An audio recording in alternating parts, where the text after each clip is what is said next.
So this is Michelle, and she's from social work extraordinaire, and she's going to talk to us about advanced care planning. Hello, everybody. So again, I'm Michelle. I'm a licensed clinical social worker. I work in the inpatient setting at the hospital. So I do not want to see any of you any other time. I'm also a certified advanced care planner. So advanced care planning is a whole gamut of things. It's not just the documents. One of the things that I like to tell people is it's about, first of all, you focusing in on what's important to you. So we take into consideration any medical issues that you are dealing with and what complications or things like that could come in the future. And we try to then identify what is it that makes life worth living for you? What are the things that you want to have to keep going forward? And then, as we're doing that, we take in all of the medical stuff, and then we can complete the documents. There are multiple documents, and we're going to go over each one of those in detail. But it's more than just those, and I kind of want to reiterate that point because I think it's really important. A lot of times people just fill out the documents and they haven't really sat down and thought about those other things. So again, in making our end-of-life decisions, we need to understand the medical stuff. So we have conversations with our doctors, we talk about those kinds of things. I think it's really important that the person helping you with the documents also has an understanding of your medical situation so that we can help guide the conversation to make sure we're including all the parts and pieces. We also want to identify those people who are going to be named as decision makers in the future for you. Decision makers only come into play when you are unable to communicate your decisions on your own. And so we want to make sure that those people, one, know what your wishes are, and two, are willing to honor those wishes even if they don't agree with them. I think that is a really important piece. And then we explore your hopes. How do you determine at that point, though, when they're unable to communicate? Who makes that decision? So when we do everything we can to try to communicate, even if it's nonverbal communication, but if you are not responsive, aren't able to acknowledge anything with even like a blink of the eye to answer questions or a squeeze of a hand or anything like that, and we can no longer get your consent, or if you are in a medical situation where, let's say, delirium has set in and you're not able to have and follow a conversation with your medical team, that's when we would start looking to your the people who are named as your healthcare agents. But we do everything we can to try to communicate with you first. Like, that's the goal. We want you to be able to communicate your wishes above all else. So we will explore your ideas of what living well looks like, your cultural and spiritual beliefs. All of those things need to come into play in putting these documents together.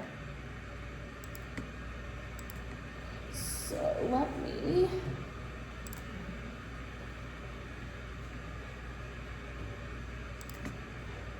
Oh no, it's not going to let me do it. It's contagious. It is contagious. Okay, well, I had planned on being able to open the documents so you could see them. That's not going to work today.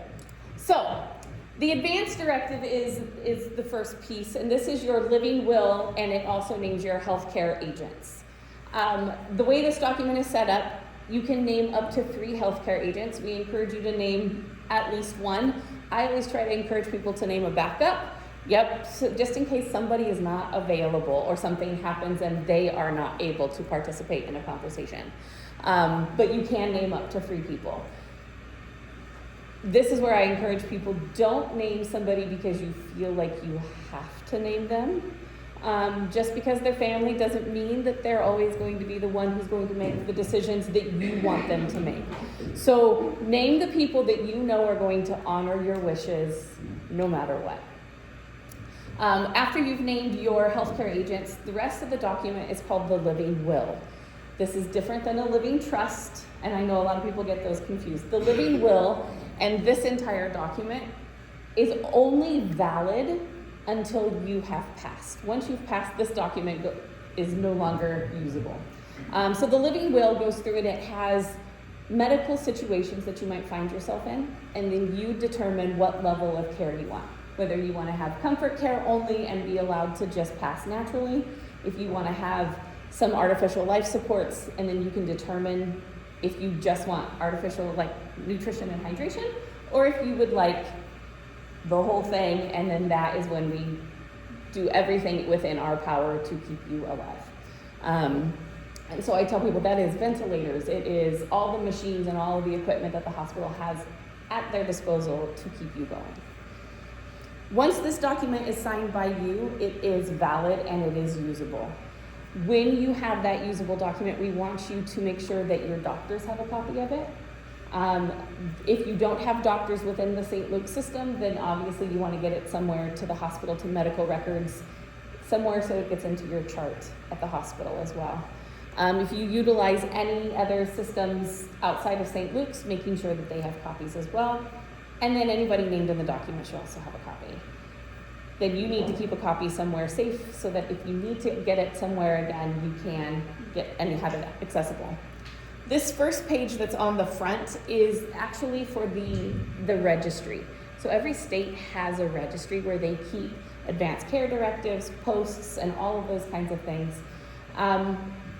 I think it's a really valuable tool, and I encourage people to use the registry because if you are traveling, it becomes searchable by medical professionals who can get access to it. And then that way they have the document for you if need be. How do I check and see if mine's in the registry? There is, Because I don't remember if I put it in the registry or not. oops, nope, it's going forward. Let me go backwards. So there is a phone number, and I will tell you, getting somebody to answer that phone can sometimes be a little bit of a challenge. However, there is somebody on the other end of that line. So you could call the number, or they also have an email address, which is how you can send your documents in. Is that on the form itself? It is on the form itself, yeah. And both of those are, yeah, they're right up at the top. And in that very first, let me see if I can. Right, IH. Yeah, the IHDR at DHW, yeah. Yep. And then the phone number is just down a Perfect. little bit from it.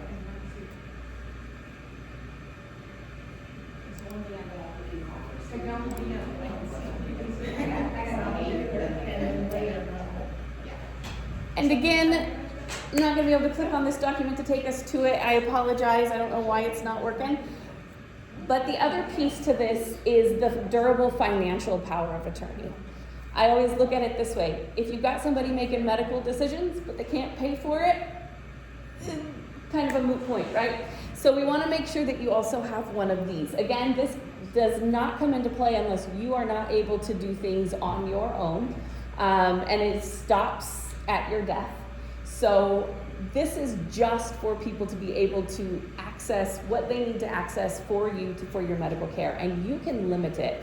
In the document, it actually has lines for all sorts of different financial things that might need to be done, and you can choose which ones you want to use and which ones you don't want the person to have access to. So again, you name, I think on this document it's 2 people, and then you go through and you choose what you want them to be able to do if you aren't able to do it yourself. The 2 pieces then come hand in hand so that when we are needing to make medical decisions, somebody can do both of those for you. They do not have to be the same person. And sometimes I think it's better to have separate people so you've got 2 people working together as long as they can agree with each other. That's the challenge sometimes. Not gonna happen. The third piece to advanced care planning is the post. And this one doesn't come into play until you are at a place where you know that if you were at home alone, nobody else was around, and something happened, and your heart stopped beating and you were not breathing, and the EMTs came into your home, you would not want them to do CPR. If you know that you still want them to try, you don't need this form yet. It's when you get to that place where you're like, okay, I don't want that anymore. I don't want to go through all of that and have it maybe work and maybe not work. So if you get to this place, this is when you sit down with your doctor. This has to be signed by a doctor because it is considered a doctor's order. And that is what allows medical professionals, including your EMTs out in the community, to not perform CPR. If you are out in the community and you do not have one of these documents, they are required by, all of their contractual things that they do to perform everything that they have to do to get you to the hospital in as best condition as they can. So I have mine on my refrigerator. Yes. Yay. Do they look? Yeah. Yes. They did, Okay. your freezer. Yeah, and they asked when my mom passed away. Yeah. And they came out with Yeah. the EMT shirt. Yeah, that was my big question. It's like, I've done it, it's right there. Some firemen I know, they say to put it in a Ziploc bag and put it in your freezer, in case of house fire. And it's more secure there, so they'll look in the freezer, they'll look on the fridge, and they'll look on the back of the door. That's like common place to fire. Okay. And if you actually tell your local fire department that would actually be the one to show up at your house, they'll actually come out and tell you exactly. Where to put it, Oh, yeah. that's smart. They actually did that along with, like, I have the special locks so that they can enter the home out there. Oh, yeah. Without destroying that. Without destroying my house. Yes. And they can punch in a code and they actually have the code and everything, Smart. to get in. Smart. And thank you for saying that you have it on your refrigerator. I think that is one of the things that a lot of people forget. They get home, they've completed it, and then it goes in a drawer. And it's not very helpful in a drawer because when somebody comes into your house, they're not looking through your drawers. I just figured that was the most obvious. Yep. Refrigerators by the front door, somewhere where they're going to see it very quickly. And in Idaho, because it's not on a colored document, in other states they're colored, and so they are very visible. Like Oregon's is bright neon pink. I can always put a colored thing behind. Yeah, I was gonna say put something behind it that can be that catches people's eye. Sometimes is helpful. Having a copy also that you take with you when you are traveling, especially if you are, I don't know, out of country if they will acknowledge, Well, but that was within, one of my questions. Going to be, was Yeah. out of country, would they even acknowledge it? Because I put in my wallet, I also put in something that says, all medical records are located at St. Joe's Medical Center, phone number, address. Wonderful. My post directive, I listed do not resuscitate, and then I got my do not resuscitate thing up there too. So Perfect. I'm like, That's as- please. I think that's as best as you can do in this when you're traveling out of the country. Because I don't know what other countries' rules and regulations Yeah. are on that kind of stuff, Yeah. but I know within the United States, if you've got your document with you, they will I'm honor gonna it. make a copy and just take it. Yeah, What the heck? might as well. Then better safe than sorry, right? You got everything else, might as well just shove that in there too. Absolutely, I do have everything. So, Because, yes. in the text mark, they suggest you put your paperwork in the back of the first closet door when you go in your house. That's for the fire department. That's what they're And- doing. That might Yeah. just be the whole building, that's where they've like advised everybody, so Yes. that they know when they go to checkmark, that's what it's supposed to be. Right. That makes sense. The big- That's a really good plan to have everybody have it in the same place in that Yeah. building. Yeah. I wonder if there's other like 55 plus communities, like it's like, that would be interesting to know if that's like at the HOA, I mean, not even just checkmark, but just like a regular plain old HOA. But like, my place is all, definitely more than 55 plus. But there's like 16 small apartments, in my, And it's a season only? yeah, oh yeah, Yeah. oh yeah. We've lost 3 this year, so, you know, it's been a tough year so far. Mm. But, yeah, I don't know if any of them, have done any of this. Yeah, Maybe all of us do a little bit about it. that might be good. And we'll all be consistent. Yeah. And then we'll tell the local fire guys, this is where it would be.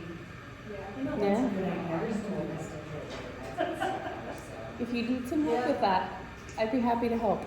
Okay. How would I reach you? I will give you my contact information. Okay.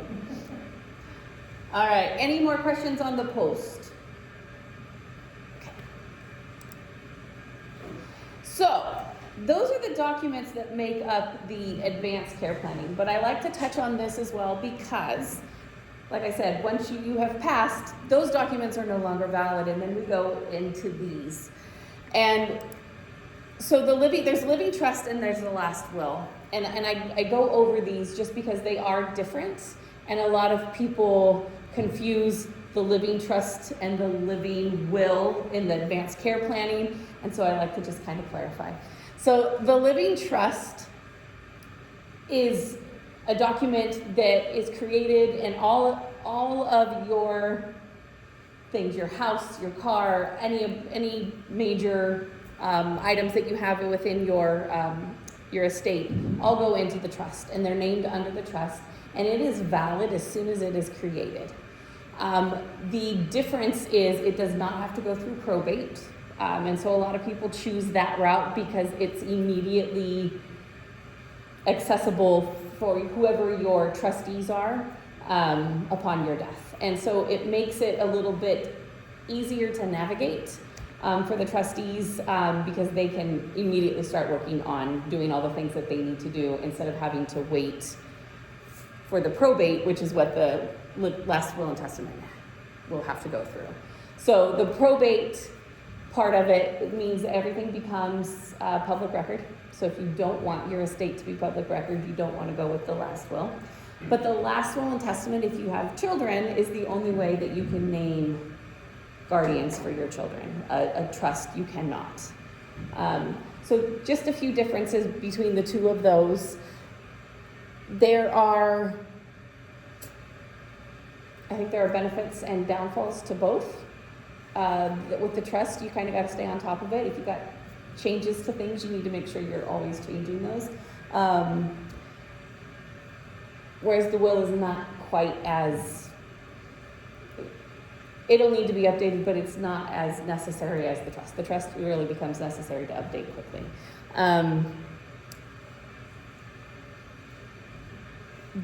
Both the last will and testament only will activate upon your death, whereas the trust is active right away. So I personally have a trust. I'm constantly making changes to it and adding things as new things come into my life. When I recently bought a house, I had to make sure all that got changed into it. So it immediately went under the name, instead of my name, it goes under my trust name. And that's how my bank accounts are and all that kind of stuff. It doesn't change how you operate day to day, it just changes how things are listed and named. Whereas a will, you would not need to do any of that.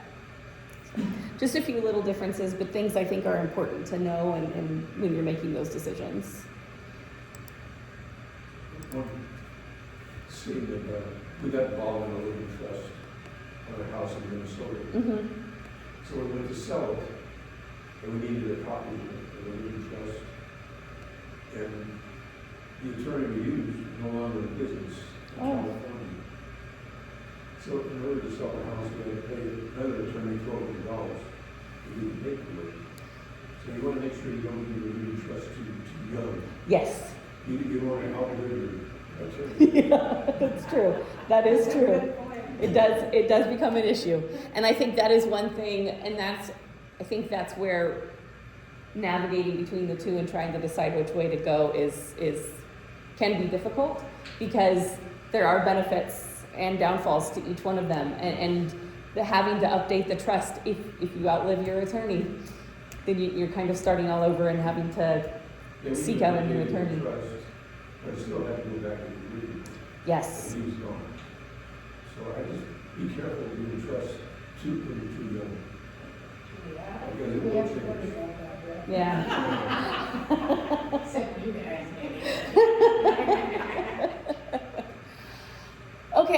planning and getting all of your affairs in order. This is the other piece that I think a lot of people forget about, or it's, I'll get to that, I'll get to that, I'll get to that, and then it's, and your family is scrambling trying to find everything. So, making sure that you are planning for your estate and your finances, that is getting all of those documents in place and having them ready to go.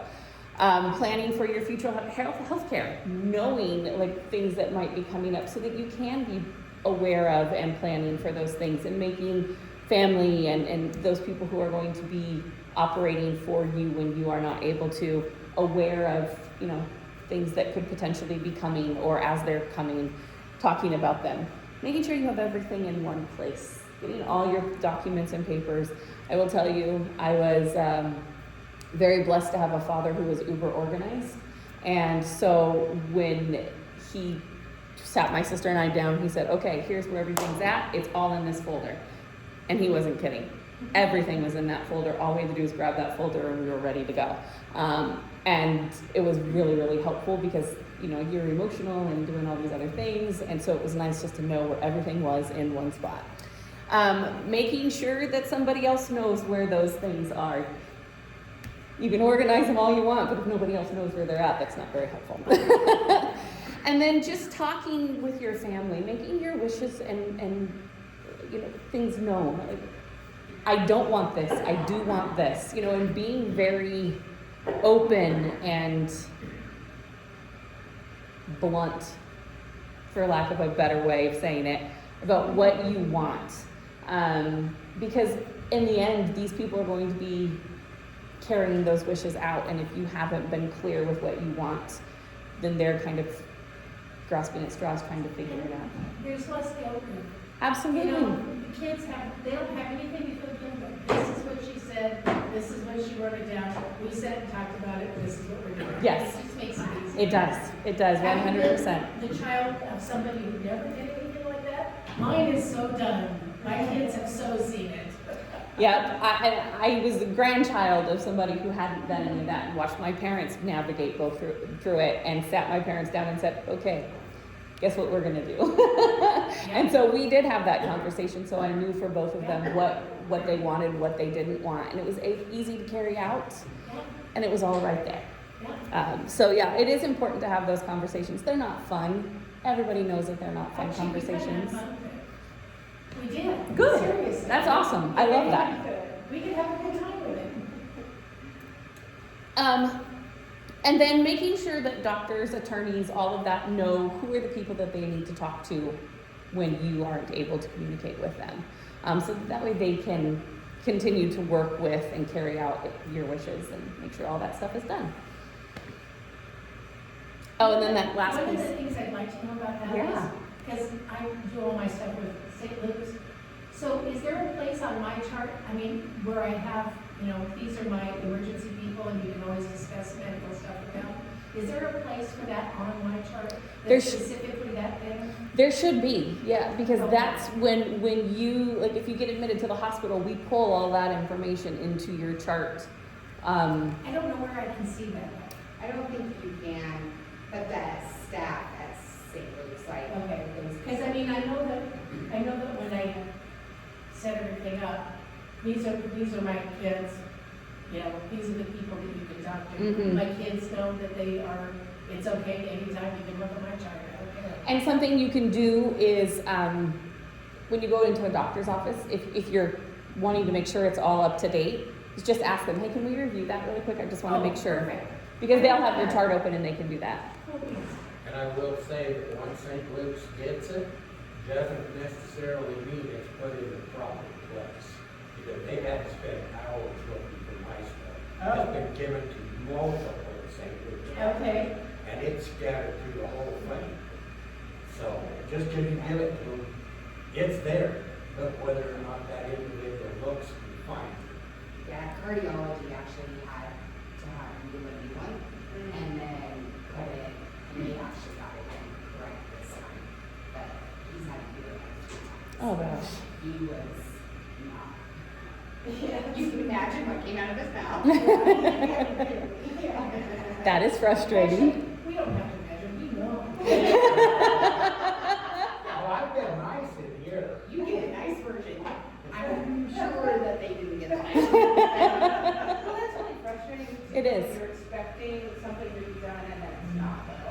Especially when you've done everything you need to do to plan ahead. I get a little more vocal. I've seen you vocal. No, Yeah, you're usually pretty nice. and good. Mildly vocal. Yeah, I've seen you little takes. I think that's what I see. Yeah. just a little. See the blood pressure going. I've seen the big. Yeah, I'm sure. Those things are really frustrating. Yeah, they are. And then the last piece I would say is just review your plans regularly. Make sure nothing's changed that you want to update, because that does happen.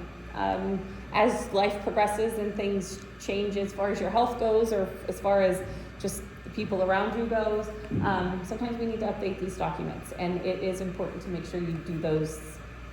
You know, As one of the needed. things that I had to do, because I was recently diagnosed with a pre-Alzheimer's, so I'm not symptomatic yet, but it's on the way kind of thing. And I thought, I never, obviously planned on that part. So I said, what do I do if, I'm still perfectly alive, and eating well? When does that call be made that somebody else should be taking care of my stuff? And so I found out, the physician's gonna do this, this, and this, and at that point, it's gonna be that. And then you're gonna have people that will take control there. And that was a little bit different paperwork. Yes, Yeah, yes, that is a completely different ballgame. Yeah. That goes into guardianship and yes, all of that. exactly. Yes. And I was like, okay, I thought I did everything. And that's not and that's not something you can pre-plan for, except for maybe just saying, hey family, is somebody willing to do this piece if and when it comes to that time? Yeah. So anyway, you don't know about that. There's no pre-planning for guardianship if you. No. Shame. You actually can. You can do it. You actually Can you? You can.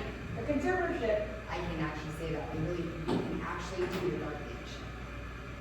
There was Before- points with my mom where we had actually talked about it because she had a lot of good days, right? Like she was Yeah. cognitive upstairs. But there was a lot that she just, She didn't follow through on those things. you could give her one of her Dilaudid and 2 minutes later, she's like, are you gonna give me my Dilaudid? Well, no. And then another 4 hours, you get it. Like that kind of stuff. She did not, and even her primary that came in the one was like, no, she's not capable. Yeah. And so in that, yes, because we're at that place where now a doctor is saying that somebody doesn't have the capacity to continue to manage their own decision-making and affairs, but pre-planning it like now, you can't do it at this stage Right. because you're very much capable of doing all of those things. So far, so good. Yeah, But you can do a conservatorship and designate somebody and still be in control. Correct. Which an attorney can do that. And I know Yes. that because we, And through that, and they're done. yeah. Yeah. Because it's a lot. I mean, it takes a lot, but you have to go to an attorney. Yeah. Yeah, they're, Legit. elder law attorneys become the necessary piece to that puzzle right there. Yeah. Yeah, it does. And there's a lot of there's a lot of them in the area, and this is what they do. We reach out to them all the time, Yep. because we get people in the hospital who get to that place and the doctors are like, oh, okay, now they're not gonna go anywhere until we get this in place. Yep. So, when we see that in the hospital, where people will be stuck in the hospital for months. And they're fine medically, but they're just figuring out a safe place to land. And it's guardianship stuff it's. the guardianship piece itself doesn't take long. It's getting somebody willing to do it and then getting them to do it Yeah. that sometimes takes the longest. It is, it's the human When part. kids have ADHD, this could be a problem. Yeah. Yes. Well, okay, I don't know, your kids' ADHD versus the tenacity of the social workers, I think that's a pretty good rival, because they're like, I call One it of the today. two of them will be able to get through it. Yeah. The other one, You do the first that's why I'm doing everything. Yeah, it's hard. Yeah, it's pretty eye-opening when you realize Mm-hmm. all of the things that you need to pre-plan for. Yeah, you think you're just gonna die. That's like the ideal, Yeah, I mean, For each some spot, people, it is. I mean, like the drag out legal process of it, The other people that have to pick up those pieces, that's true, there's always, it is not fun, let me tell you. there's always gonna be pieces to pick up.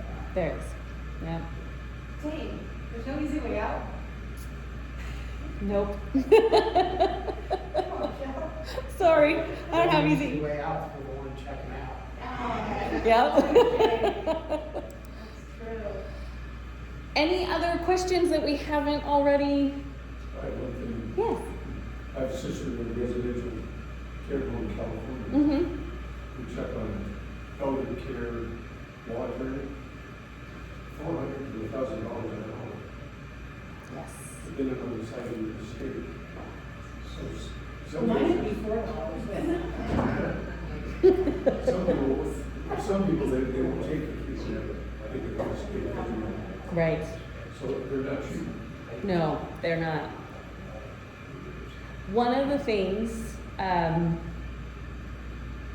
you can ask, and not all will do this, but some will, is ask if they can defer their fees until you have access to the estate so that you can pay it from the estate. I know some here will do that, but not all of them will. Most of them want their money. That's what they do for a living. I'm not saying it's, Right on yeah, but, you know, hey, Yeah, it's what they do. yeah, They deserve to get paid, right. not necessarily that much, but. Yeah, I do have a couple of questions. Yeah. for you. So, one of the things he struggled with is like in his last hospitalization, he's cognitive, right? Mhm. But he's not with it enough, in his opinion. He didn't want to be signing stuff because he just didn't feel comfortable. So I couldn't read it. I mean, I couldn't read what they wanted me to sign. Oh, yeah. And just the thought process was just not there. So like, when he came home, like even a month later, I was still dispensing meds and all that, because he just wasn't with it enough to do that. Yeah. And if you knew him, you would know normally he's like, nervous like that, but. So how in those instances, because he had me sign the surgery paperwork, but then they came back and said, well, they won't do the surgery unless he signs it. And we had all the paperwork. Right. My attorney actually contacted St. Luke's legal department to see what they had to have in order for it to work that way. And it still didn't work. Because we went through a lot of that, like with my mom, where it was always such a conflict Mm-hmm. that we tried to repair this. Right. And they still wouldn't honor it. Like his medical doctors, all of the kind of stuff, is always really good about it and giving me all the information and all of that, I cannot speak for the surgical side of it because I don't know why they wouldn't allow for that if you specifically requested it. Internally in the hospital, if a patient says, hey, I would really like for you to give this information to my son, my daughter, my wife, my whoever, we usually can honor that. I don't know why on the surgical side that they pushed She back was on the there with me signature. the whole time. Right. And so, as long as we have your consent, obviously we can't just pick up the phone and say, hey, this is what's going on. We have to get consent. But once we have that consent, we're able to relay any information, to have discussions about care going on. I would have to look into the surgical piece because I don't know. I know they are very particular about paperwork. We've had a couple people who've come in for surgeries and there's been something with paperwork that's delayed the surgery.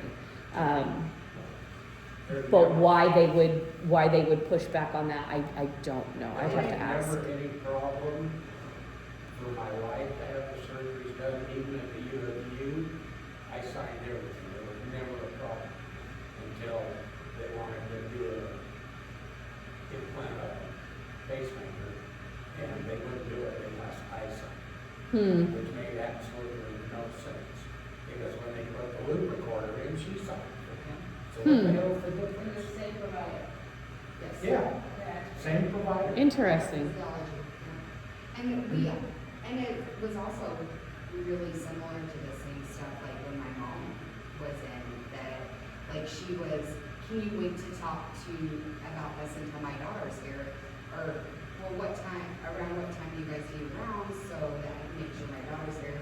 Because she couldn't retain me. Right. And their comment was, we don't have time for that, like, we have lots of patients. Their exact wording, Some were that way, some were really accommodating. really right? accommodating, and, well, what time can you be there? And you tell them, they'd be there then. But some of them are just, they're arrogant. They're very nasty. So I guess I'm just curious as like, what document or what do I need in order to prevent that in the future? Because that's something this last time really upset. Yeah. And when this is all over, I brought them, and you could look at them and tell me what's missing. Okay.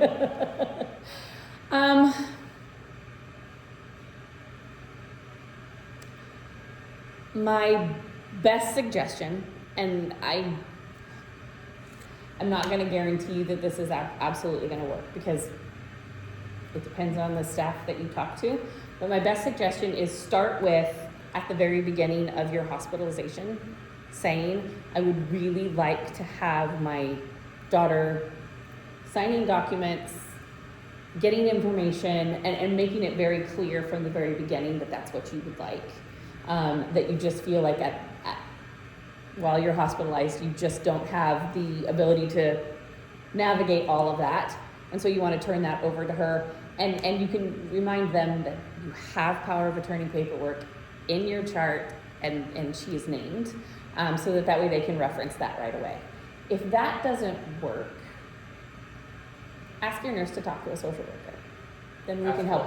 Ask your nurse to talk to a social worker, and then we can help navigate that. That would be my best suggestion, because sometimes we have to come in and kind of advocate for, hey, this person's asking for their power of attorney to be the person of contact. Can we swap that over? And They didn't seem to care about that, and quite honestly, we wouldn't have time to get a social worker up there before it went to surgery, Okay. or they would have canceled. or they would have canceled it. Yeah. I will have to find out about the surgical piece, because I don't see anybody until after their surgery is over if they're getting admitted for a short time. I don't see them in the surgical arena, so I don't know. We dealt with quite a few of them over the years. And I have one other question. Yeah. So as a social worker, would you ever tell a patient that it's your guys' choice of whether they go to a facility or go home? Absolutely not. It is always patient choice. We might advocate for reasons why it might be better, but in the end, it is always patient choice.